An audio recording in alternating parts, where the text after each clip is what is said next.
Natawag na po si Rosak. Ibig sabihin may mga pagkakataon na nag-uusap na kayo ni mama mo. Opo. Nasabi na balita mo kay mama mo yung sitwasyon mo ngayon. Opo. Na nagpapagamot ka ulit at may tumutulong sa'yo na sponsor. Good morning po sa ating lahat. Subscribe po natin. Ednat Mundor. Ring of Partners mga sa Samar. Northern Samar. Ayan. Salamat po mga kalingap. Thank you po Kuya Val. Salamat.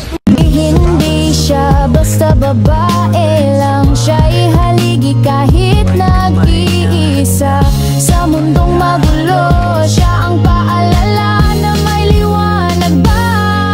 Edna Condon, huwarang tunay. Sa bawat laban, tasno ang taglay. Tumutulong sa kapwa sa dukhat nangangailangan. Deputy ng grade, sa tapang walang kapantay. Sa bawat video may pusong alay. Kwento ng buhay para sa tunay na gabay. Hindi lang inspirasyon, kundi aksyon. Sa channel niya, damang-damang malasakit at misyon. Good evening na mga kanainais. Good evening na ba? 5:37 na pala. Ayan, nandito tayo ngayon kay Kuya Miguel. Kailangan ko talagang i-vlog siya ngayon kasi bukas walang panahon. Medyo ginabi ako mga kanainais kasi katatapos lang ng kantahan namin sa landing pad. So kailangan ko talagang idiretso itong vlog na to ngayon. Kasi walang bukas, kasi dalawa yung check up ko din bukas. So pagkatapos ng kantahan, diretso talaga ako dito. Ayan, kasama natin si Pimpim pa din. Kasama natin kasi pag walang klase siya talaga yung kasangga natin. Ayan mga kanainays, samahan niyo ako. Hinihintay ko lang si Kuya Miguel, andito na tayo. Ayan. Ayan po yung bahay ni Kuya Miguel. Ayan, at least may ilaw sa loob. Medyo maliwanag yung anay natin ngayon. Yung interview natin kay Kuya Miguel kahit gabi na. Okay, samahan niyo ako mga kanainays. Okay mga kanainays, Kalinga Partners, nandito na po tayo kay Kuya Miguel. Ayan. Kuya Miguel! Ay, natatakpan ka yan. Pwedeng kunin muna natin yan, Kuya Miguel. Tatakpan ka, nawalan ka ng ano yun. At least maliwanag na. Gandang gabi Kuya Miguel. Pasok lang ako ha. Okay? Ay, natatakpan ka pa nung isa.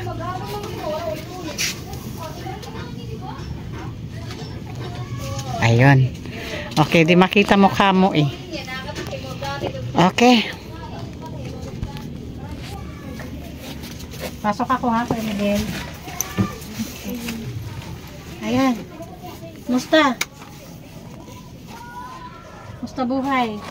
Mabuti naman po. Lakasan mo yung boses mo. Wala akong microphone na dali. Ako na lang kasi mahina yung boses ni Kuya Miguel. Hindi maririnig. Dito na lang. Wala akong, hindi ko nadala yung microphone ko kasi galing akong kantahan. Okay. Kuya Miguel, kumusta ang buhay sa araw-araw? Mabuti naman po na Edna. Kumusta pakiramdam mo ngayon? Okay naman po. Okay. Okay. Yung gamot mo araw-araw mo din na iinom hanggang ngayon? Opo. Okay, good. Oh, sige. Anong pinagkakalibangan sa araw-araw ngayon? Ito lang po, nagkukuhan lang.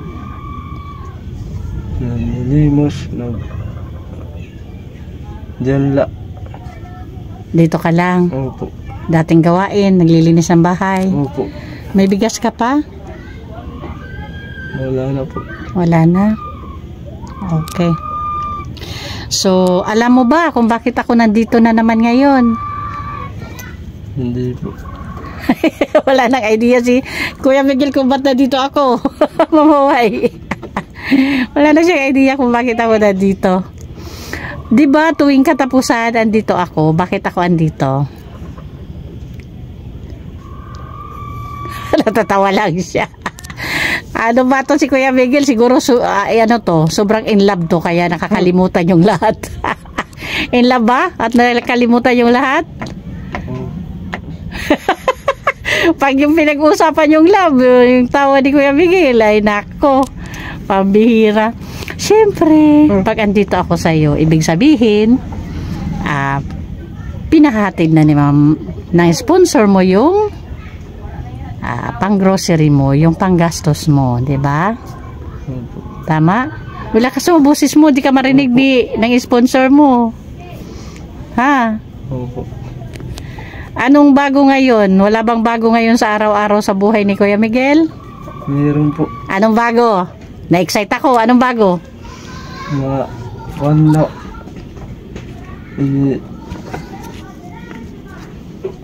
Ayos naman po. Anong ayos? Anong bago sa ginagawa mo araw-araw? Ibig kong sabihin. Mga kwan po. Ano? Nawala na sa focus. Narinig lang yung love. Hindi na mawala yung ngiti sa muka. May nakita ako. Parang may sugat ka sa paa mo. Ano yung nangyari dyan? Sama din sa Jero. Sa yero? Bakit? Saan ka nagpunta niya rin? Nagbubong kami. Sa bubong dito sa kwan. Kaya kipakapot. Nag-ayos kayo ng bubong. Tumulong ka. Opo. Na kwan na sama dak. Oo. Kailan pa nangyari yan? Ngayon na. Ha? Ayos na. Nung unang punta ko dito, wala pa yan, di ba? Opo. Kaninong bahay yung inayos na tumulong ka? Sa apatid. Pinsan mo. Opo. Kaya wala man siya kanra nagkakapot. Kumusta? Naalala ko lang, kumustahin ko lang si mama mo. Ngayon ba may komunikasyon na kayo ni mama mo? Opo. Nag-uusap na kayo sa phone? Opo. Talaga? So kumusta man? Okay naman po si Sir. Natawag na po si Sir sa akin. Ibig sabihin may mga pagkakataon na nag-uusap na kayo ni mama mo. Opo. Nasabi na balita mo kay mama mo yung sitwasyon mo ngayon. Opo. Na nagpapagamot ka ulit at may tumutulong sa'yo na sponsor. Nasabi mo sa mama mo? Nasabi mo ba yon? Opo. Anong sabi ni mama mo? Salamat. Nag-thank you si mama mo. Opo. Okay. Ayun. Mama Hawaii, thank you daw sabi ng mama ni Kuya Miguel. Ikaw Kuya Miguel, paunang masasabi mo kay Ma'am Hawaii, ano yon? Salamat po Ma'am Hawaii sa tulong na lagi mo ibinibigay sa akin. At marami ka pa sana matulungan. Tulad sa akin. Salamat po. Ayun. Oo nga. Kasi sa panahon ngayon, sa totoo lang, ang hirap makahanap ng tulong. Lalo na sa medical. Kasi ang medical na problema is hindi po madali. Kasi yung pagtulong lang yung iaabot namin. Once na mapuntahan namin sa bahay, mahatira namin ng groceries or bigas or halaga para pantulong, doon lang tapos na yung yung usapan. Mababalikan lang namin pag may nagpaabot ulit ng tulong financial. Pero pag medical, hindi doon natatapos. Katulad mo, di ba Kuya Miguel? Pagkatapos ng check-up, patuloy pa yung gamot, di ba? Tapos habang nagagamot ka, habang nagpapagamot ka, buwan-buwan din may ayuda ka. May tulong ka na natatanggap mula sa iyong sponsor. Diba? So, ibig sabihin, tinututukan ka ng sponsor mo. Ibig sabihin, napakalaking tulong ang isang sponsor sa isang katulad mo, lalo na kailangan mong bumalik sa gamutan. Diba, Kuya Miguel? So, hindi po biro yung ginagawang tulong ng ating mga sponsor. So, kailangan natin pahalagahan yan, Kuya Miguel, ha? Kasi tulad nung nangyari sa'yo, diba? Nung una kitang mapuntahan, una kitang makita, grabe yung sitwasyon mo. Kaya pasalamat tayo ng grabe kay Ma'am Hawaii. Dahil talagang mula nung unang araw na mapuntahan kita dito, mabisita kita, mula nang simula ni Ma'am Hawaii yung tulong sa'yo, hanggang ngayon talaga, hindi siya nag-give up. Andiyan pa din siya, patuloy yung tulong para sa'yo. So sana Kuya Miguel, pahalagahan natin yan ha. Okay? Huwag natin sayangin yung tulong kasi napakahirap maghanap ng tulong ngayon. Kahit nga sa government, humingi ka ng tulong, ang tagal ng proseso. Pero dito, na-upload lang yung video mo, nakita lang ng sponsor, ando na yung tulong. 'Di ba? Ang tanging hinihiling lang ni Ma'am Hawaii, patuloy na alagaan mo yung sarili mo, inumin mo yung gamot mo. Lahat ng hinihingi na kapalit sa tulong is para sa'yo. Pabor para sa'yo, Kuya Miguel, ha? So, dapat pahalagahan mo yan, ha? Gawin mo yung part mo sa pagpapagamot, okay? Yung pag-inom ng gamot, yun yung pinaka number 1 na part mo dito sa ginagawa nating pagtutulungan para patuloy ka ng gumaling. At si Ma'am Hawaii, ginagawa yung part niya na pagtulong sa'yo nang walang anumang kondisyon, kundi yun lang. Ang alagaan yung sarili, iwasan yung mga bawal sa sakit mo at inumin araw-araw yung gamot. Okay? So, ayan. Ano yung maipapangako mo kay Ma'am Hawaii ulit? Salamat po, Ma'am Hawaii. Ano gagawin mo sa sarili mo in return sa tulong sa'yo? Ayusin ko na. Alagaan mo yung sarili mo. Okay. So, ayan.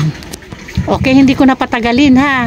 Andito ako para sa pinapahatid ni Ma'am Hawaii. Ayan, Ma'am Hawaii. Andito na po tayo. Bigay na po natin. Hindi ko na po patagalin. 4,000 pesos from Ma'am Hawaii, Kuya Miguel. Kuya Miguel, anong masasabi mo kay Ma'am Hawaii? Salamat po, Ma'am Hawaii. Binigay mo sa akin. Okay. Yan yung monthly na ayuda ni Kuya Miguel galing po kay Ma'am Hawaii. Ayan, Ma'am Hawaii, thank you ha. Sana hindi ka makaramdam ng pagod para tumulong sa mga taong katulad ni Kuya Miguel na talagang nangangailangan ng tulong. Dahil may pamilya nga siya pero ganon din po, wala din pong kakayahan para tulungan siya. Kaya malaking bagay po talaga, Ma'am Hawaii, yung ginagawa mong pagtulong. Kaya thank you po. Diyos na po ang bahalang magbalik, Ma'am Hawaii, sa mga kabutihan at pagtulong mo sa ating kapwa. Thank you po. O ngayon, may idea ka na ba kung ano yung mga bibilhin mo, yung mga kailangan mo? Ano po? Tulad ng? Bigas po. Bigas. Number 1 talaga yung bigas. At tapos, ano pa yung iba? Mga salmon, iksira. Ulam. Tapos? Chicken, kumpa. Oo, yung mga kailangan mo araw-araw. Tulad ng dati egg, bumili ka din ng egg ha. O yung vitamins hindi ka na naman bibili kasi kasama na ng gamot yung vitamins, di ba? O sige, at kung ano pa doon, yung biscuits, yung palaman, yung kailangan mo. Pero tulad ng dati, magluto ka ng isda ha, yung mga healthy na pagkain ha, tulad ng sinasabi ko sa'yo dati pa. Okay? O kasi ginabinak tayo. Ginabinak kami. Okay, hindi na ako magtagal, Kuya Miguel ha. Tulad ng sabi ko sa'yo, yung mga importante yun, yung paggagamitan mo ha. Pahalagahan mo yung tulong na binibigay ni Ma'am Hawaii ha. Kasi napakahalaga nun. Okay? O tapos alagaan mo yung sarili mo. Tapos kung ano yung mga kailangan mo talaga tulad ng sa pagluluto, para nakakapagluto ka ha. Yung mga tinola, yung mga healthy na pagkain ha. Okay. So anong masasabi mo pa kay Ma'am Hawaii bago tayo maghiwa-hiwalay? Salamat po, Ma'am Hawaii. Ano pa? Binigay mo tulong sa akin. Maraming salamat po. Wala ka bang ibang masasabi kay Ma'am Hawaii? Ma'am Hawaii, puro salamat lang po yung naririnig ko. Ano ibang masasabi mo? May iba ka bang sasabihin kay Ma'am Hawaii? O may ubo siya ngayon. Tagal na ba yung ubo mo? Hindi po, yun na pagod lang. Ngayon lang yan? Okay. Mula nung pumunta ako dito, ngayon ka lang nagkaubo? Okay, sige. So, ayan, mga kanainay sa Kalinga Partners. Ayan, thank you Ma'am Hawaii sa patuloy na pagtulong. Okay.